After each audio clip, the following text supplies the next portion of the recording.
Bonjour et bienvenue dans cette nouvelle chronique JDR, dans un format un peu particulier, puisqu'il s'agit d'une interview d'Arthur qui est le créateur du jeu 27C, dont le kit découverte est en financement participatif sur Ulule, à l'heure où ce numéro est enregistré. À l'occasion du Roll Event, il nous avait fait l'honneur de nous masteriser une partie de démonstration, sous la forme d'un actual play qui est à retrouver en rediffusion sur notre chaîne YouTube. Mais, sans plus attendre, je vous laisse découvrir cet entretien qui commence avec la genèse du projet et le premier concept derrière le jeu. C'est un concept très edgy, hein, mais pour ma défense, déjà, je suis pas vieux, et ensuite j'étais encore moins vieux quand je suis sorti avec le concept des ombres qui... Bon bref. Voilà, l'histoire est très con. Tous les matins, je me rendais dans ma fac, et je me disais, tiens, ce serait vachement marrant. Enfin, c'est marrant relatif, hein, marrant comme le matin quand tu te lèves à 7h et que tu as des idées. C'est... Ça serait vachement marrant si je pouvais voir les autres mois faire le trajet, mais mais avec des différences selon le retard que j'ai pris, selon est-ce que j'ai pris plus de temps à prendre mon café, et du coup me voir à plusieurs endroits sur le chemin, voir quand est-ce que je me suis arrêté, et genre parfois ces espèces de silhouettes fantomatiques se rejoindraient en des points, tu sais, un peu culture visuelle de manga, voilà, je sais pas, enfin ça m'a Moi, semblé je cool pensais au sur le chemin dans coup. Donnie Darko, mais... Il y a un peu de ça. Il y a un peu de ça. Après, pour être tout à fait honnête, j'ai une très mauvaise culture du jeu de rôle. Simplement parce que le jeu de rôle papier, même si moi j'adore ça, dans notre groupe de jeux, on est avant tout des personnes qui créent des jeux pour y jouer entre nous, beaucoup de homebrew. On est très allergique aux livres de règles. Parce que basiquement notre histoire, c'est qu'on a découvert le jeu de rôle quand on était en tout début de lycée. On a ouvert des livres de règles, on n'a rien compris, on les a refermés. Et puis ensuite, on a regardé Aventure, on s'est fait trop bien, on va adapter. Voilà. Donc on a plagié plutôt qu'adapté parce que c'est plus simple. Euh, et puis, euh, et puis mais on a souvent, c'est un bon fabriqué des départ. trucs. Hein. Voilà. Donc c'est pour ça qu'on est resté avec un système décent parce qu'on aime bien. C'est notre petit truc, c'est notre touche. On a fait le retour en assaut du oui, mais là le décent, t'en fais rien. C'est autant prendre un D20 à ce compte-là. Bon, c'est des commentaires de finalement, si quel que soit le dé que tu choisisses, tu peux toujours le ramener sur 100, hein. Enfin, c'est des maths après, quoi. C'est, enfin, je sais pas ce que tu fais avec ton D6 de plus qu'avec ton D20, mais c'est toujours est-il que moi je m'amuse avec mon D100, donc ben voilà. Et puis en termes de connotation, le D100 c'est connoté Cthulhu, le D20 c'est connoté donjon, et pour 27C la connotation Cthulhu elle est bien meilleure. Voilà, donc du coup, pour la genèse de l'idée, c'est ça, c'est des trajets de bus, et puis après, j'avais envie de proposer un concept un peu différent aux copains, avec de la coopération pour lutter contre l'individualisme, c'est surtout le système de non-création de personnages, moi, qui m'intéressait, parce qu'on avait une théorie qui était que c'est dans la création de personnages qu'on voit le début de l'individualisme. Où en fait, la création... Mais alors, c'était nos théories de l'époque, hein, genre, depuis j'ai fait du théorie crafting, et je me rends compte que c'est bien plus complexe que ça. Mais à l'époque, on se disait, oui, c'est peut-être dans la création de personnages où tu crées un attachement à ton personnage, mais où du coup, tu es complètement centré sur lui et du coup, t'en oublies les autres. Et qu'est-ce que ça fait si on joue tous le même? Et du coup, ça part de là l'idée. En fait, tiens, qu'est-ce qui se passait si on n'avait pas de création de personnage? Très vite, mes joueurs se sont identifiés avec des numéros, mais à la base, je leur refusais de donner des noms, de sorte à effacer leur individualité complètement. Pourquoi partir sur un Ulule au départ? C'était vraiment que dans l'objectif de vraiment financer le projet? Ou si c'était aussi une démarche pour vous d'essayer un peu de tester, tu vois, de voir les retours qu'il y avait par rapport à ce projet-là, si les gens, ça les intéressait ou pas, tu vois, enfin... Les deux chefs. En fait, c'est simple. Moi, mon projet, c'est le manuel de jeu. C'est un gros bouquin de 200 pages, c'est mon bébé. C'est un machin que j'ai galéré à écrire, que j'ai réécrit 3 fois, avec beaucoup de corrections d'aujourd'hui, c'est ma copine. On vit ensemble et ça, voilà, on bosse beaucoup sur 27C. Et on a bossé notamment pour présenter cette session découverte en convention et notamment en boutique. En boutique, on nous a dit vous n'êtes pas été, vous avez auto-publié, vous avez jamais fait ça votre vie, vous êtes con, entraînez-vous. Entraînez-vous, allez-y doucement. N'oubliez pas un bouquin de 200 pages que personne connaît et que personne n'achètera. Faites ça doucement. Faites un kit découverte. En plus, ça va vous aider à mieux comprendre votre jeu de devoir le résumer sur une trentaine de pages. Donc notre graphiste est très fier d'avoir pu résumer ça à 27 pages pile poil. Mais on est aussi content d'avoir pu faire ce boulot-là. de proposer un kit découverte concis qui permette de découvrir le jeu, de communiquer autour du jeu. Et pour nous, surtout, ça nous entraîne commercialement parce qu'on est des bébés. J'ai commencé le projet 27C, j'étais pas majeur. Donc voilà, j'ai depuis appris comment est-ce qu'on faisait fonctionner une petite entreprise, c'est une micro-entreprise, comment est-ce qu'on faisait fonctionner de la communication, comment est-ce qu'on faisait de la vente. Donc du coup, on apprend plein de choses, on s'entraîne, on fait un kit, on distribue le kit, on voit qu'il marche, et vu qu'il marche, on se motive pour faire le manuel. Entre-temps, les quelques bénéfices qu'on va pouvoir dégager, et vraiment, ils sont pas énormes. Là, sur les 1000 € qu'on va toucher, qu'on a là, si ça s'arrête là, si on touche 1000 €, déjà il y en a 22% qui se barrent dans les impôts. Donc du coup, ça réduit pas mal la somme. Ensuite, il faut payer l'imprimeur. On a un devis qui est un peu moins de 600 à peu près pour imprimer des kits découvertes. Une fois qu'on a imprimé ça, on imprime ce qu'il faut pour les stretch goals, à savoir des lithographies, etc. Donc basiquement, notre objectif idéal, c'est de monter à 1200, parce que si on monte à 1200, on va pouvoir donner un véritable cachet. Quelle est en fait la vision un peu d'ensemble du projet? Est-ce que je vois bien qu'il y a, tu vois, entre la musique, le reste, tu un peu une démarche multimédia. Jusqu'où vous avez envie de pousser en fait cette vision-là? Est-ce que vous avez d'autres idées en vous disant: «Ah, si on pouvait, on ferait ça» ou tu vois, un peu l'objectif caché quand tu penses vraiment au projet au-delà du manuel? Est-ce qu'il y a d'autres choses que vous voyez en fait? Alors, le principal là que je vois moi, c'est la musique. Genre vraiment. La vérité, c'est qu'il y a aussi beaucoup de travail vidéo. Vous avez aperçu qu'il y a un teaser sur la page Ulule. Dès qu'on a fini le kit découverte, le financement, la distribution, on retourne à l'atelier. C'est, enfin, c'est juste, on n'arrête pas. Le manuel, c'est un objectif, c'est très bien, mais en soi, le manuel, il est fini. On le corrige, on revoit, on met en page, etc., hein. Mais il est fini. C'est fini. Là maintenant, le vrai objectif, c'est de fournir des musiques. La musique de boss de fin du jeu, composée par Nasser Soumaoro, à l'heure actuelle, elle est en 3 mouvements et elle fait 12 minutes. Quand on travaille, c'est un musicien qui a travaillé son oreille relative, donc il est capable de reproduire des morceaux à l'oreille, ce qui est assez impressionnant à voir, mais c'est surtout qu'il a une capacité d'improvisation qui est quasi absolue, parce que du Ah coup, ouais, d'accord. il a beaucoup de mal à faire des fausses notes, maintenant.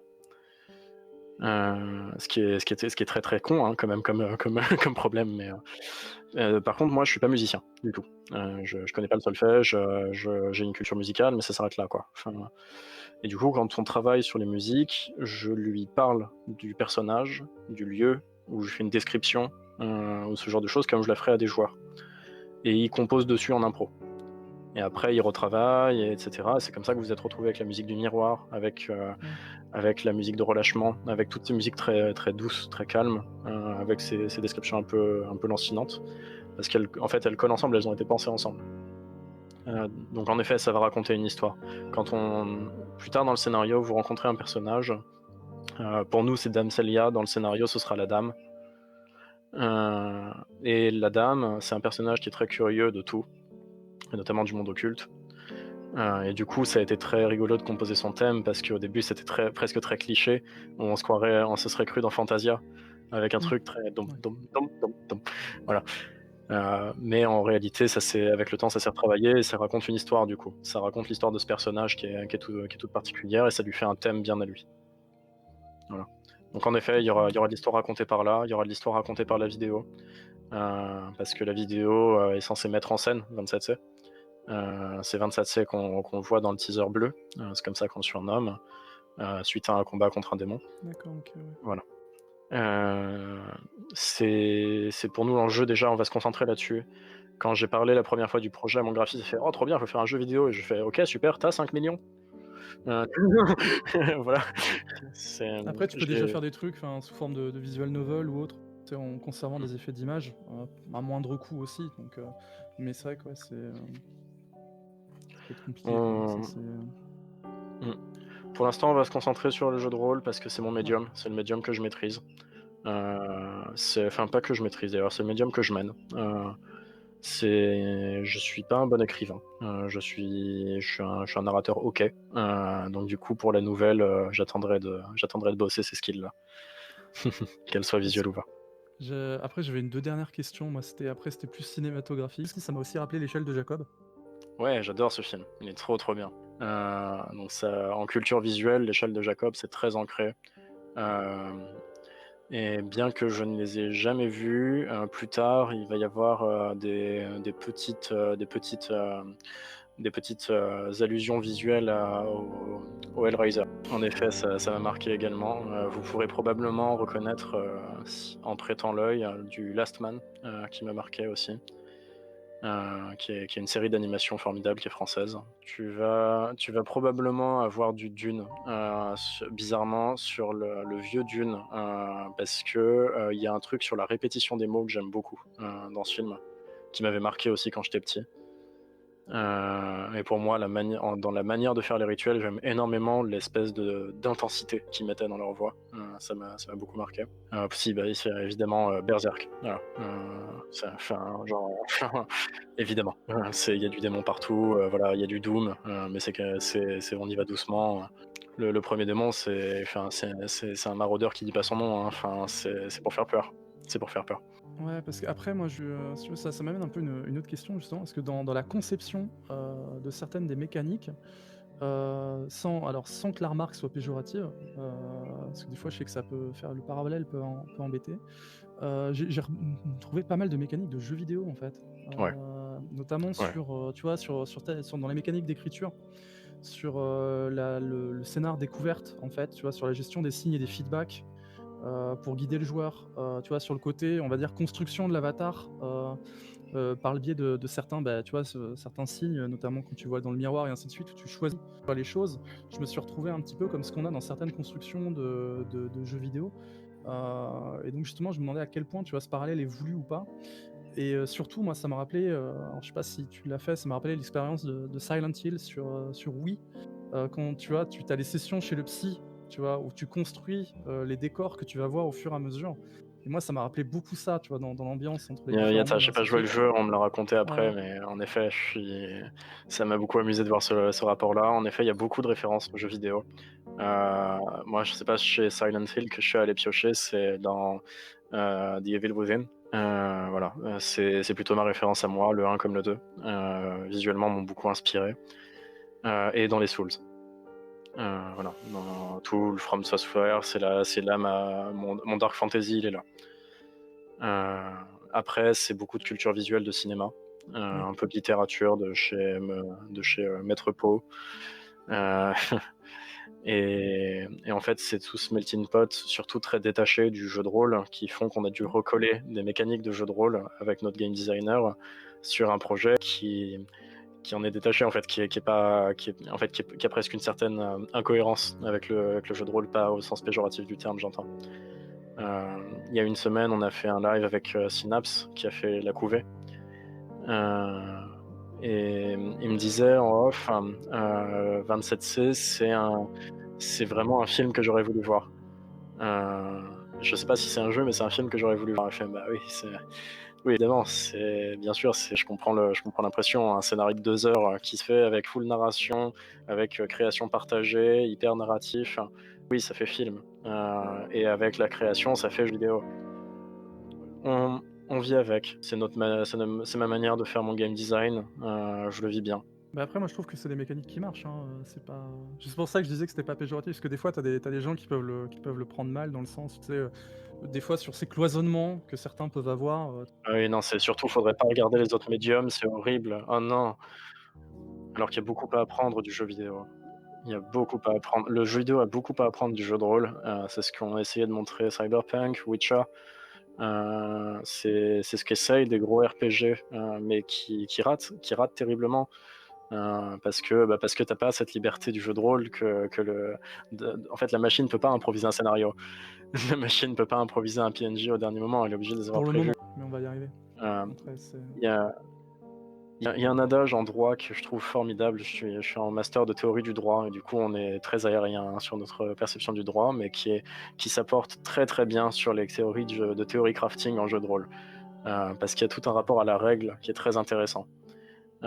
Où on va avoir dans le jeu de rôle une école qui va dire il faut prévoir l'univers, et ensuite tu mets tes joueurs dedans, et du coup, quoi qu'ils rencontrent, je serai prêt.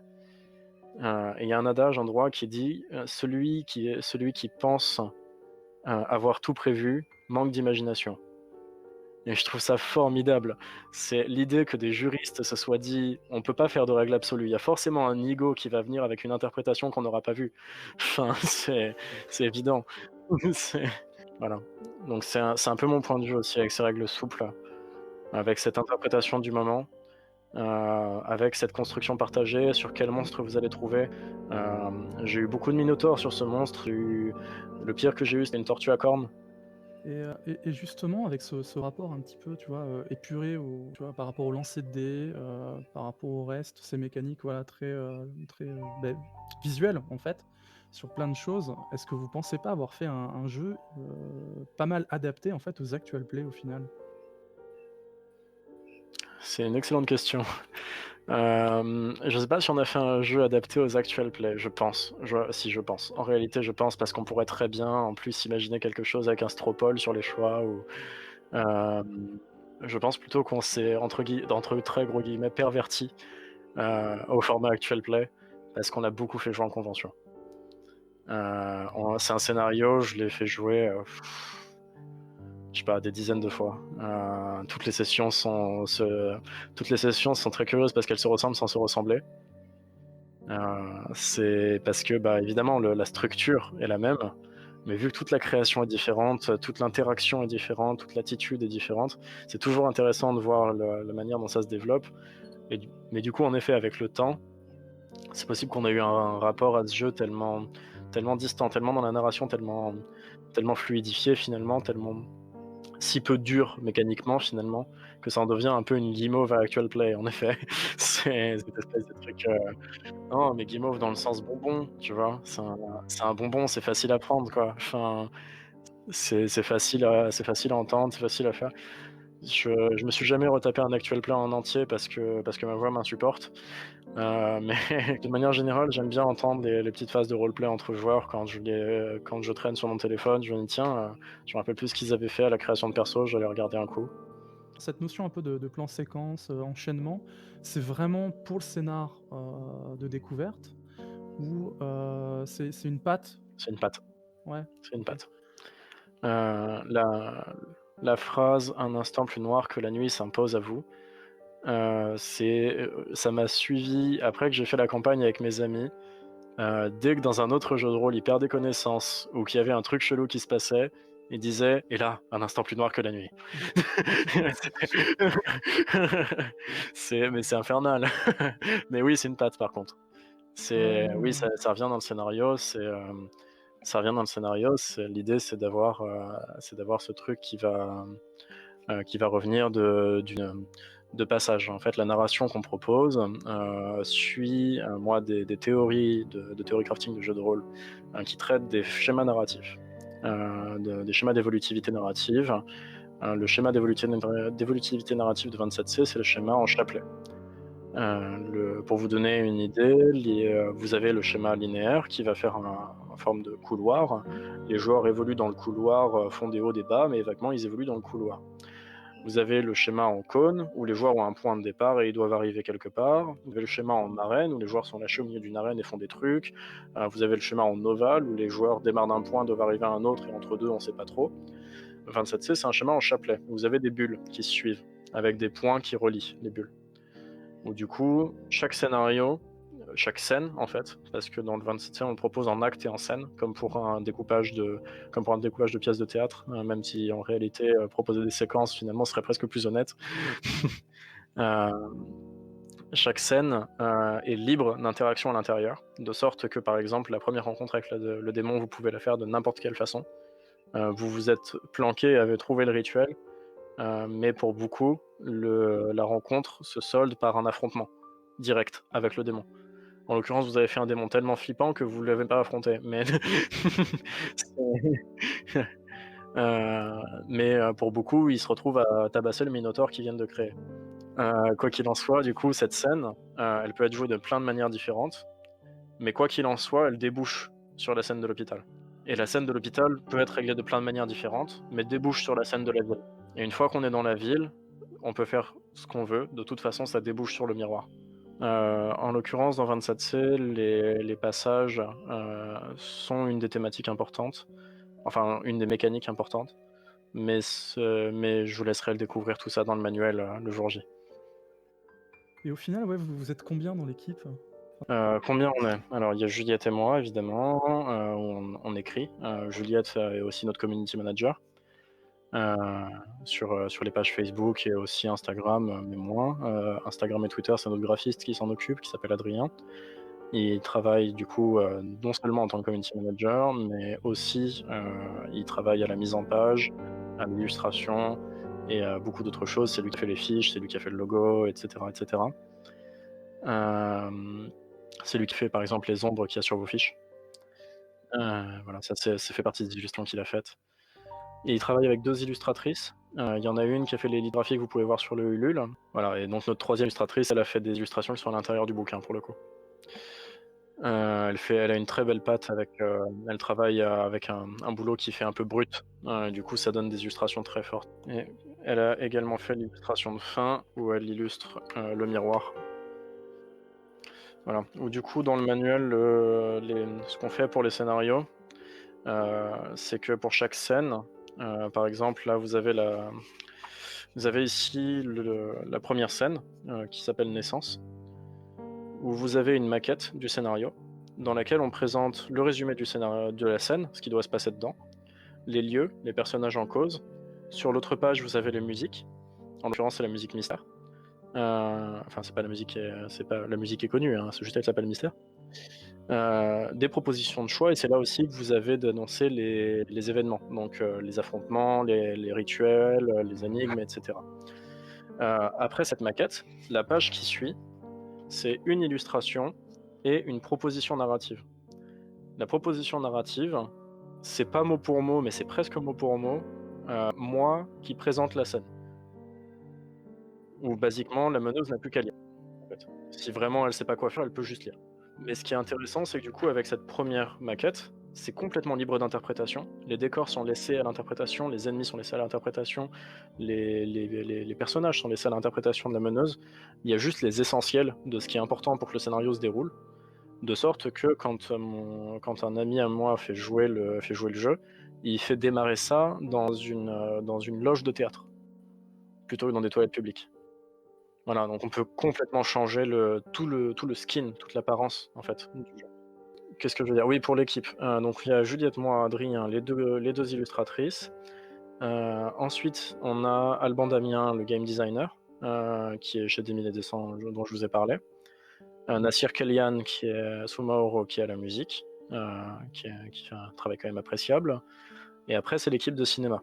L'équipe de cinéma, ce sont Bastien Graal, qui est un artiste performeur, et Margot Gary, qui, elle, est étudiante en cinéma, qui ont accepté de réaliser le teaser pour lequel notre actrice est Amani Batsala.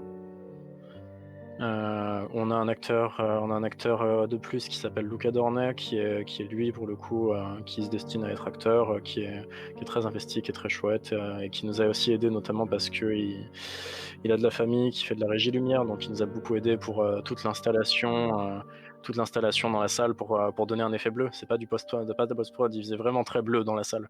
Voilà notre équipe. J'en oublie certainement, j'oublie Valentin Chauveau qui a fait les montages du teaser. Ça fait une grosse équipe avec beaucoup de passionnés. En tout cas, merci beaucoup là, d'avoir pu répondre à ces questions-là. Il n'y a pas de problème, c'est un plaisir. C'est mon bébé, j'aime bien en parler. Merci d'avoir suivi ce numéro. S'il vous a plu, n'hésitez pas à le partager et à venir découvrir ce que nous faisons sur Twitch et YouTube. Le financement participatif de 27C est encore en cours à l'heure actuelle, et n'hésitez pas à aller jeter un œil à leur page sur Ulule, dont le lien figure en description. Il faut également savoir que c'est leur musique qui a été utilisée pour l'habillage sonore de cet épisode. Si vous souhaitez en apprendre davantage, les liens figurent également en description. En tout cas, je vous dis à la prochaine pour une nouvelle chronique jeu de rôle.